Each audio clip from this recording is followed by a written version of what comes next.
लोकसभा निर्वाचन 2024 पर भोट गणना जारी रही। एथर निर्वाचन को नहीं फिल्म जगत में बहुत हलचल देखा मिली। अनेक स्टार तारका निर्वाचन मैदान में निजर भाग्य परीक्षा करुछंती। कंगना राणावत, अरुण गोविल वीआईपी आसन प्रतिद्वंदिता करुछंती। कंगना मंडीरू प्रार्थी होइथिबा बेले अरुण गोविल मेरठरू प्रतिद्वंदिता करुछंती।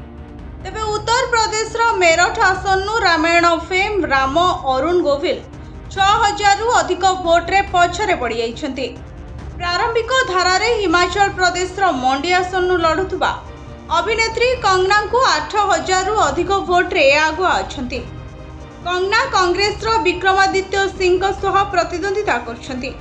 एमानक व्यतीत हेमा मालिनी मथुरारू, आसानसोलरू शत्रुघ्न सिन्हा, उत्तर पूर्व दिल्लीर मनोज तिवारी, गोरखपुर रवि किशन, आजमागढ़ आसन दिनेश लाल यादव, करकाटू पवन सिंह एवं त्रिशूर मलयालम तारका सुरेश गोपी प्रतिद्वंदिता करथिले। एही समस्त तारका मानकर भाग्य उज्जवल हेबो कि नहीं ताहा उपरे निष्पत्ति किछि घंटा मध्यरे नियाजिबो। ब्यूरो रिपोर्ट, मौजूदा न्यूज।